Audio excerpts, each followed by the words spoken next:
vote on it. Meanwhile, instead, as we discussed yesterday, some of us, for their first act of 2016, Republicans decided to renew their attack on women's health. With yesterday's reconciliation bill, Republicans once again tried to take family planning and life-saving preventive care away from millions of American women. It is the House GOP's 11th vote to attack women's health in the 114th Congress. In 2013 alone, Planned Parenthood, last time we have all of the measure of it, Planned Parenthood's 669 centers saw more than 2.6 million patients, more than 370,000, giving more than 370,000 Pap tests, more than 450,000 breast exams. This Republican bill to defund Planned Parenthood is an insult to the intelligence and judgment of women. It's a waste of time and taxpayer dollars. The president will veto the bill. Democrats will sustain the president's veto. Hardworking Americans would have hoped that the first act that the Republican Congress would put forth, first legislation that would put forth would be something about job creation, about growth, about good paying jobs for the American people, not grandstanding on women's most intimate decisions. Republicans their New Year's resolution would be to quit their anti-women health obsession for the new year. In global matters, as you know, North Korea has reported in fact, they've reported a hydrogen test this week, and that's deeply concerning.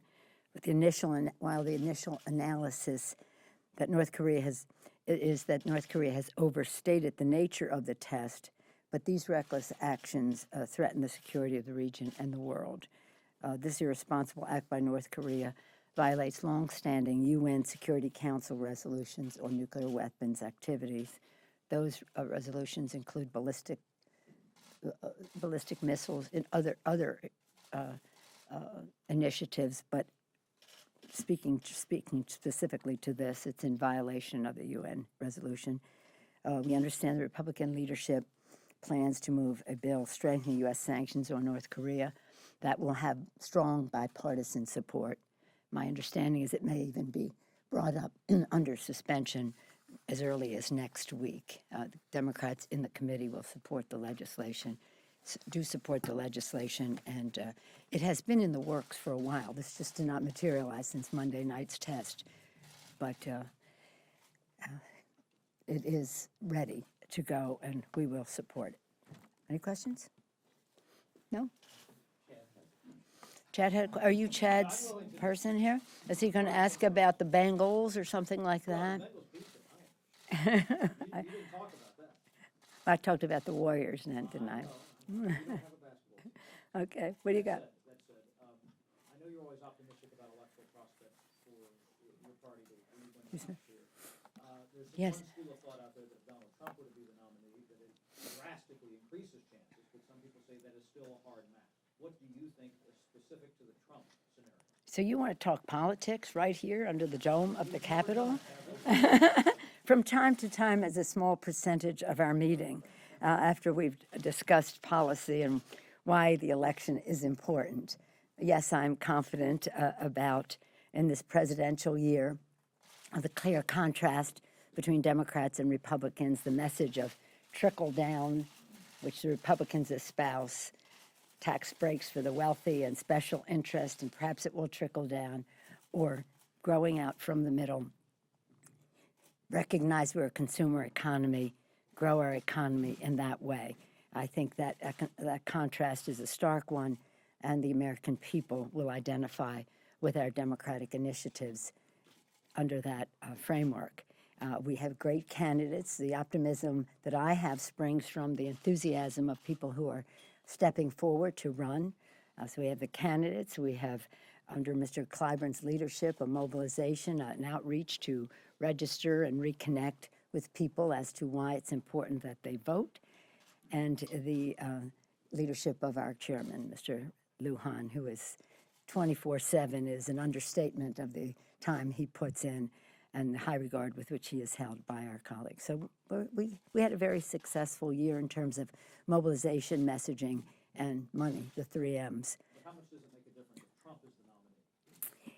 So if I say we want Trump, then that means we think that that enhances our prospects, so that might reduce his support.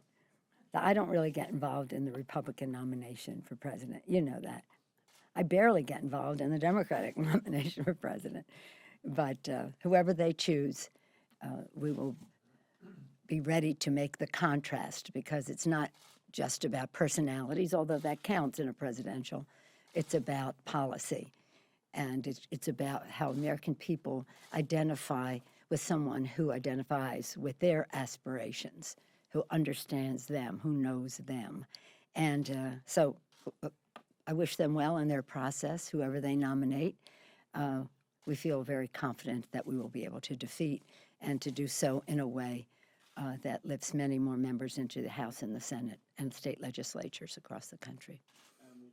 Leader, curious for your perspective, is the Canadian-born Senator Ted Cruz, you think, eligible to be president? John McCain said he didn't know today. I'm curious for your perspective. He said he didn't know?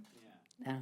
Well, again, this is inside baseball, to use one of Chad's always sports analogies, inside baseball of the Republican Party. It's up to them to decide. I do think there is a distinction between John McCain being born to a family and serving our country in Panama than someone born in another country. But again, this is a constitutional issue that will either be decided or not, but in a constitutional way.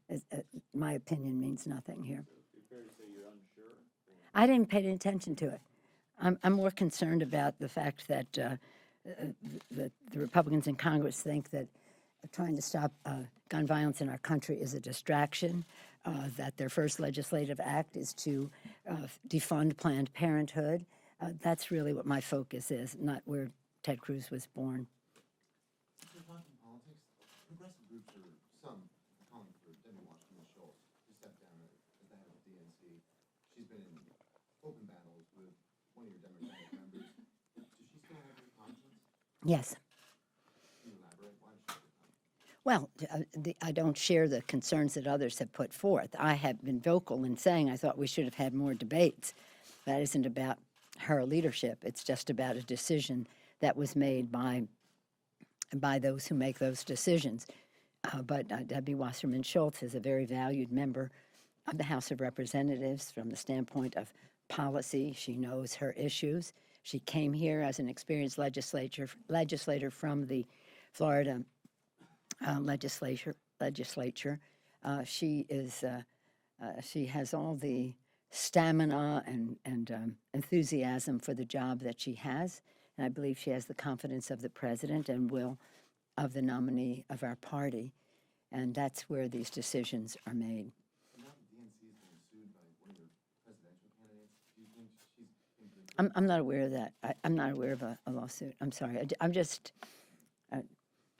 I'm just not paying that much attention to that aspect of it. Yeah. Yes, sir. China's currency devaluation is Right. rattling financial markets.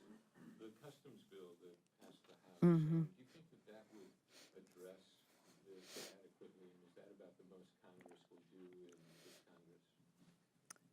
I don't support the customs bill. I think that it started out as a reasonable place that we could support, but when they added other initiatives, you know what the story is of the customs bill. The customs bill is where terrible amendments to the Trade Promotion Act, the fast track, where terrible amendments to that went to hide. They didn't put these amendments on the fast track bill because they knew they'd lose Democratic votes. You know, totally ignoring climate change and its relationship to commerce, lowering the threshold and trafficking as human trafficking as related to Malaysia, issues that relate to currency that were not adequately addressed in the customs bill. So what they did was put some terrible stuff in the customs bill to attract Republican votes for the fast track without losing Democratic votes there. So this is their path to TPP. I don't know if it has any relevance to what is happening in China in terms of the underlying causes of the market there going down and its relationship to our customs bill. But I would hope that the solution is on firmer ground than the customs bill, which had strong Republican support, and the president was supposed to sign, but now they injected another element, which is extending the moratorium on internet taxation into the bill, so that's complicated matters as well.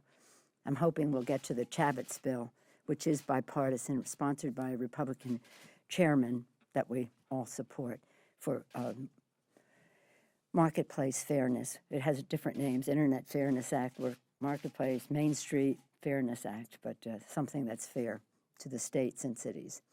Yes, sir.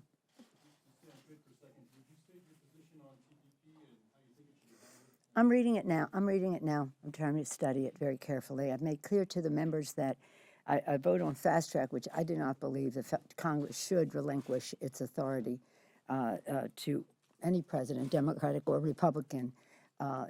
That's a prerogative that is, I think, important for the Congress. So that's one vote. What the substance of TPP is another vote, and that requires our study of it. And Mr. Levin, our ranking member on Ways and Means, is having a series of meetings on it. And you might be happy to know that at one of our meetings, Mr.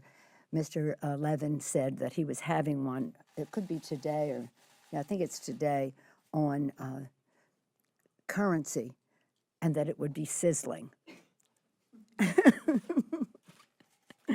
Mr. Levin and his sizzling meetings. It would be interesting to see. But that meant that they had representatives on both sides of the issue in terms of currency, maybe more than two sides. And that's what was happening today. So members are studying and learning more, and we'll see. But a great deal of it depends on when the Republican majority will bring up the bill. And as you've seen, what I see reported in the press, I don't know if it's a fact, but it is a fact that it is reported in the press that Senator McConnell said it would probably not come up until September, if then. Yes, sir. Over the weekend, there Come was back. a series of arrests of illegal immigrants, including a number of families who had arrived a year and a half ago as part of that migrant surge. The cases have been adjudicated, and they were deemed ineligible for asylum or any number of other relief agendas that you got. They're now in detention centers that you have asked to be closed, and they're in line for deportation. Do you think that they should be deported? I thank you for your question, because this is a very serious challenge that we have. The mothers and children, and it's overwhelmingly who we're talking about here, they are the subjects of these proceedings, are desperately trying to escape violence in their home countries.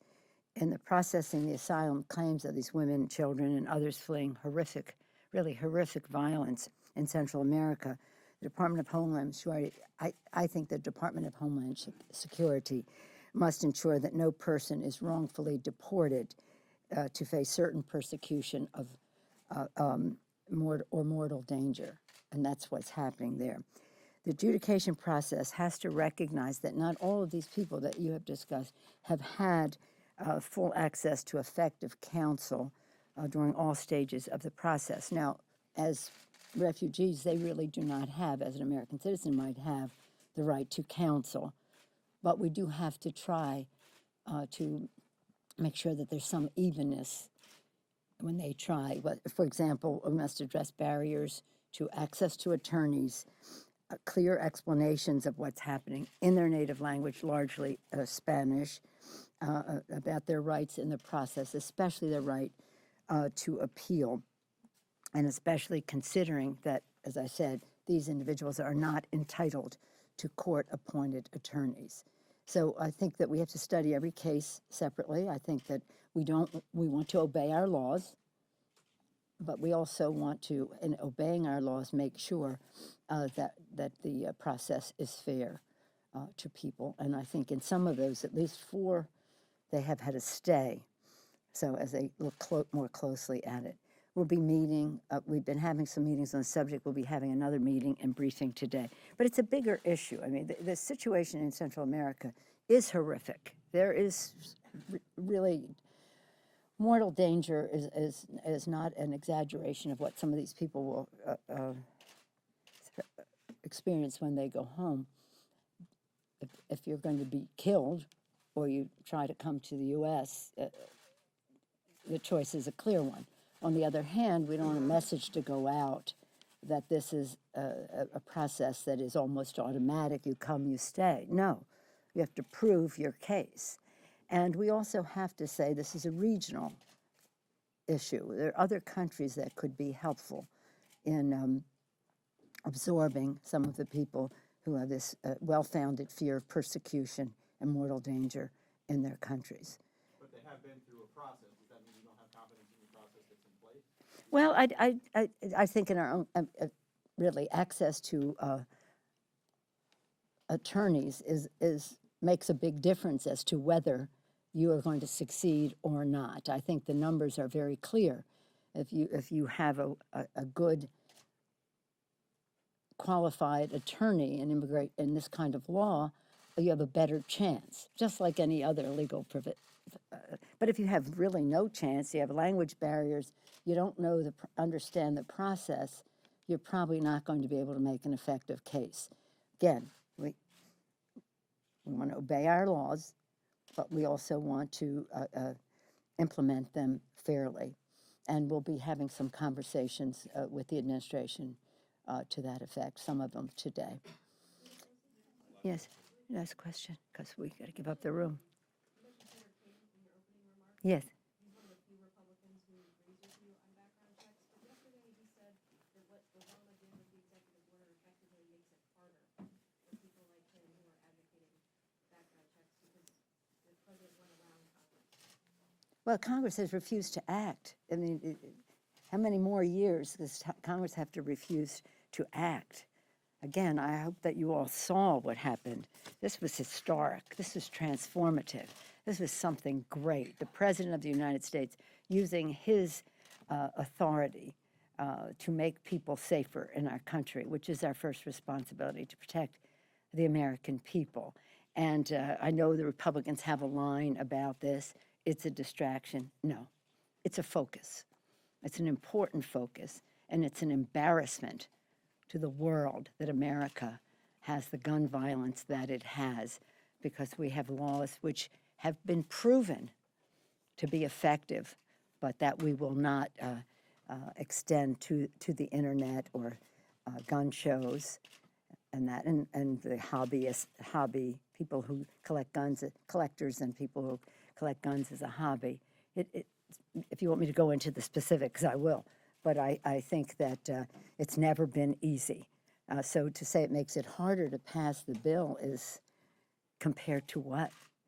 We have not had a chance to have that vote on the floor while we've wasted time over 60 times to overturn the Affordable Care Act, 11 times to defund Planned Parenthood, how many times more to, the list goes on and on. But this is a debate the American people wonder about with Congress. Wonder why our numbers are so low? This is about something that affects them very directly, not only in the high-profile incidences of tragedy, but what happens every night on the streets of in communities across our country. Yes, he has a very good bill. I hope he's not walking away from it, but he did say it makes it harder. Perhaps it does. But hopefully it will make it easier for the American people to understand why we don't have a vote. And as the president said, the NRA can try to hold the Congress hostage, but they're not going to hold the country hostage. And when it comes to the safety of the American people. Listen, let's go back, and we really have to give up the room because the speaker's coming any minute. Look at the case on immigration. Ronald Reagan, George Herbert Walker Bush, George W. Bush, to name a few, but I'm just naming 3 Republicans now, but even going back to President Eisenhower, Gerald Ford, and beyond. All of these presidents have taken action in terms of immigration in our country. Ronald Reagan, after Congress acted in 1986, after Congress acted with the Immigration Act of 1986, he said Congress did not go far enough. I'm going further to protect families. So he instituted the family fairness provision, which he and President George Herbert Walker Bush implemented, with a higher percentage of an impact than anything that President Obama has done. So these court cases, shall they be retroactive? Should they apply to President Reagan and President Bush when it comes to immigration? It's litigation, the courts, just really a waste of time.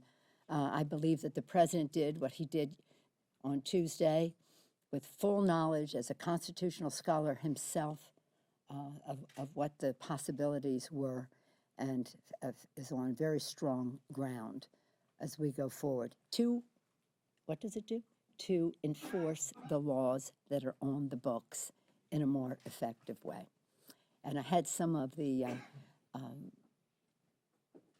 law enforcement people who were at the ceremony, one in particular from Baltimore, whom I have a friendship with, tell me how pleased he was and how helpful what the president was going to do, was going to be to law enforcement. Thank you all very much.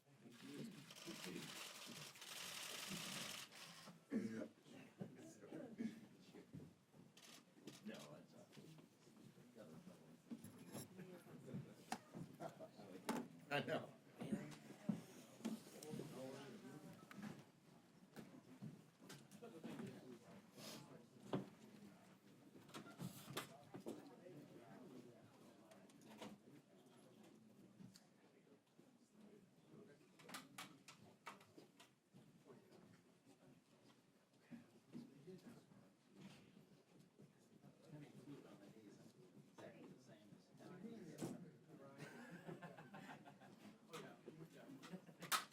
You got your pad on? No. Not wearing the pad? No. How come? I've been saying I'm not gonna get down.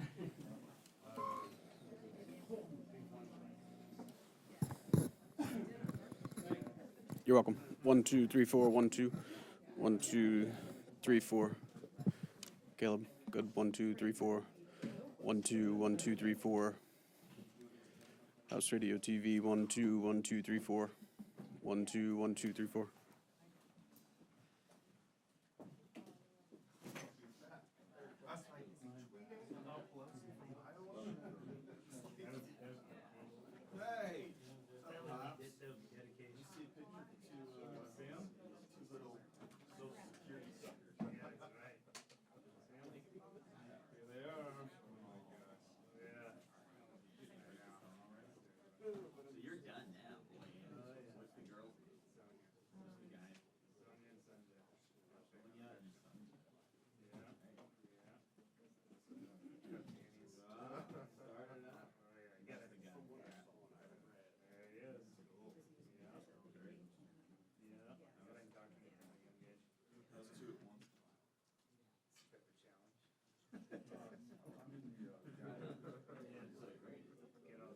He's just getting started. It's like dogs, they play with each other. Right, exactly. They'll eat each other up.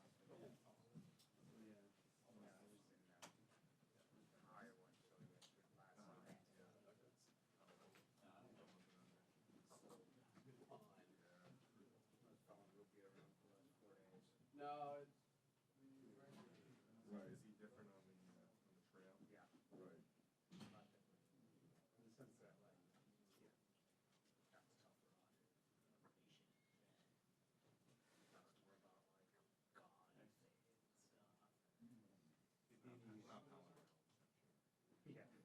he's, Well, you know, I haven't used him in a long time, so I couldn't tell you for sure about,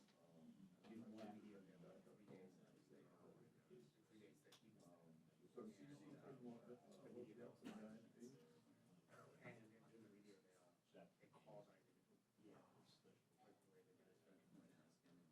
it calls on everything. Like the way they did it.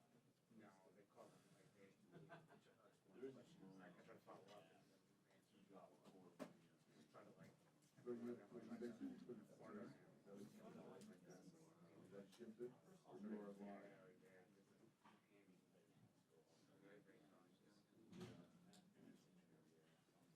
Not like the old days. There used to harbor. I don't know how the fuck we got so lucky. Yeah, I know. Gracie was like,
I own the crocodile.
Brought two new social security beneficiaries into the world.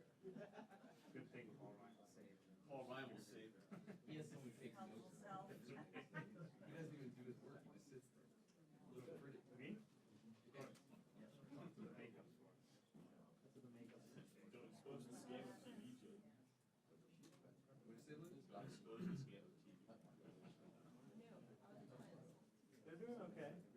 Yeah, they're, who's that? Oh, hey. They're doing well. I should go to the, I do. I'll show everybody. They're doing very well. They're very cute. They're growing. They're a handful. Yeah. No. But when I was traveling this week, so yeah.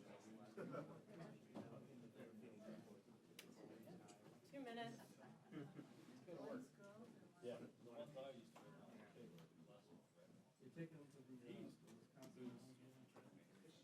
His sleepers. No, I used to live next to a guy. He'd sleep on farm. They would. He lived in Palm Beach. He'd bring me his, he'd only work for a week or two. And he'd give them to me. And I had no idea what a Gucci was. I felt bad. I was thinking, poor guy can't afford an American shoe.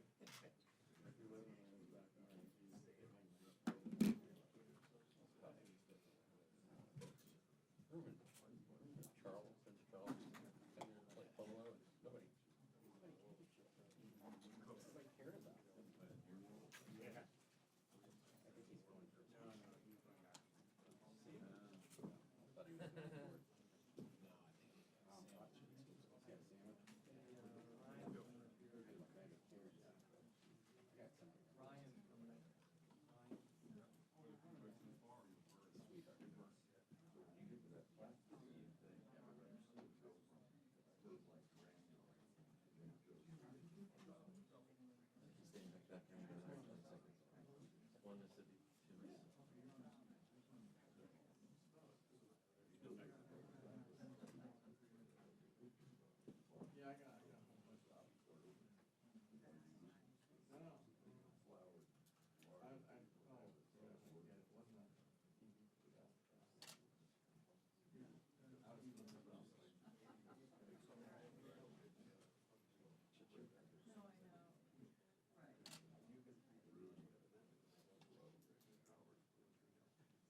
Morning, everybody. For me, 2016 is about going on offense on ideas. It's about starting to get the country back on track.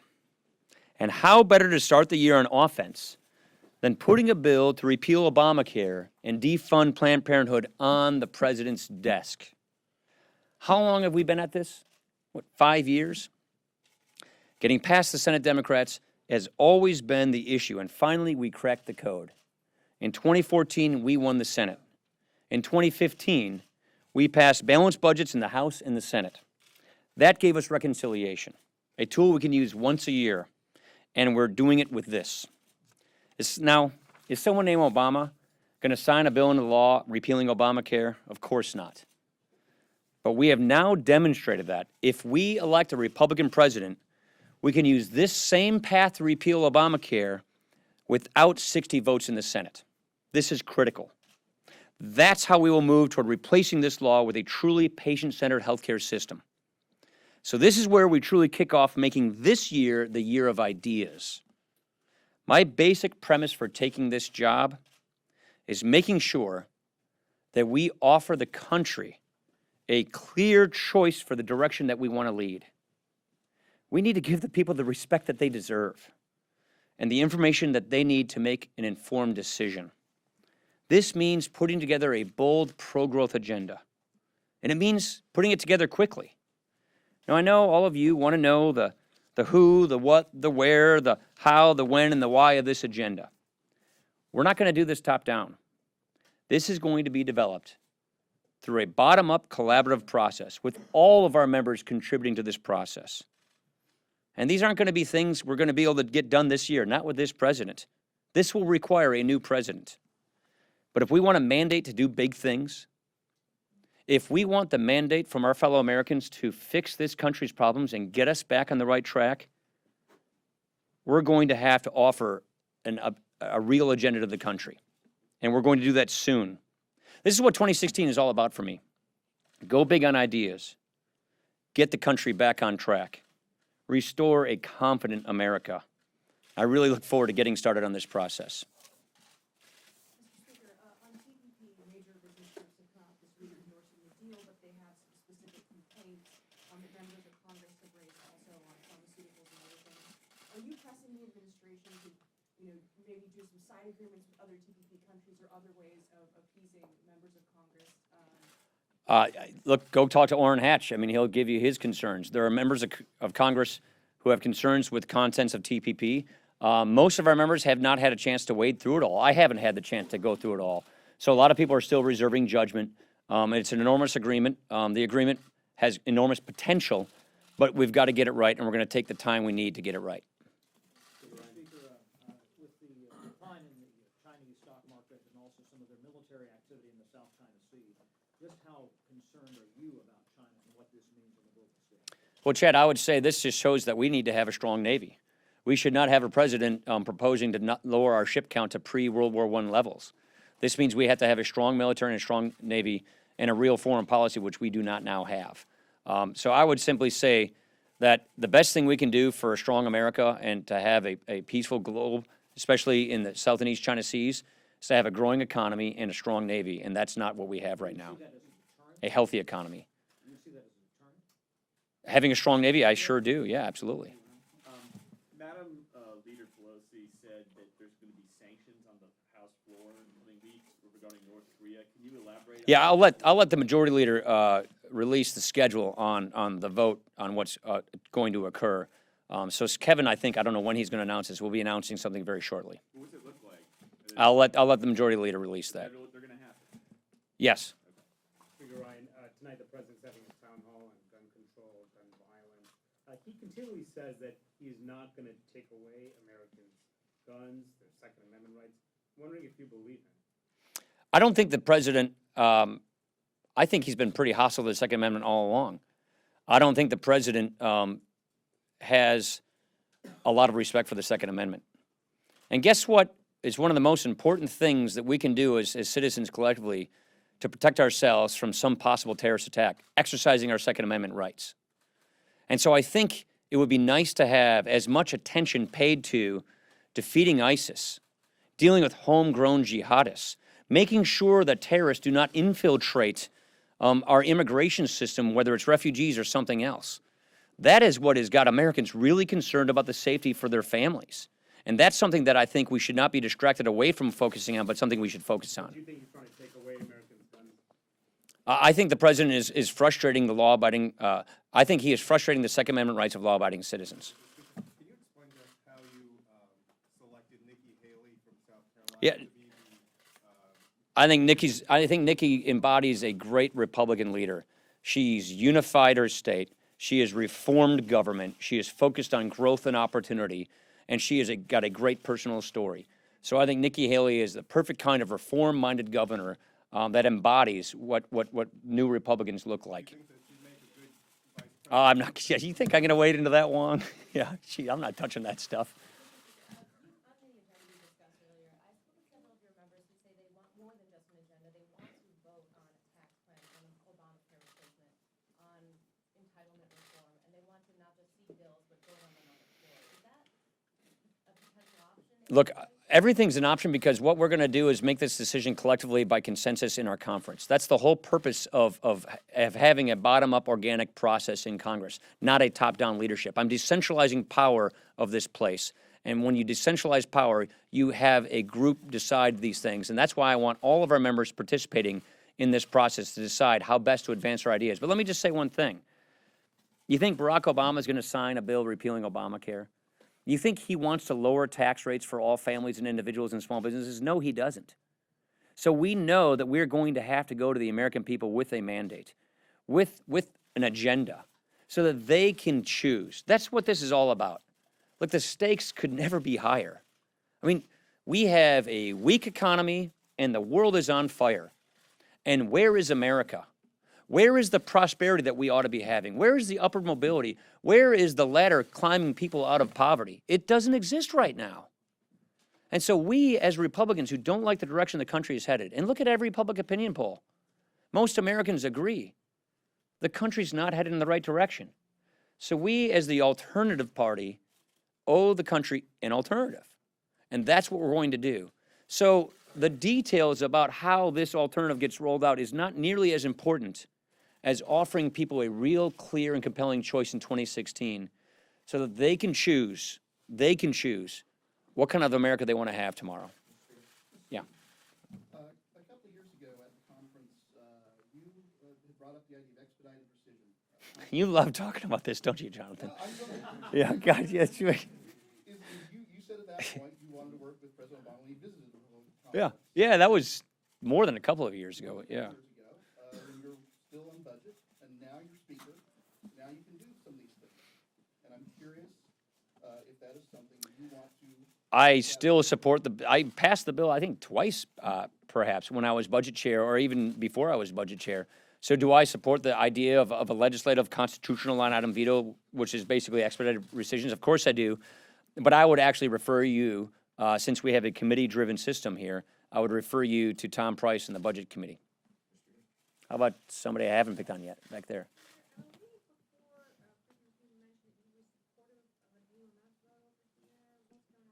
Yeah, so the majority leader and Chairman Royce, which is the Foreign Affairs Committee, which has jurisdiction over this, is beginning their process of gathering ideas and having listening sessions with our members about whether and how we could do an AUMF on ISIS.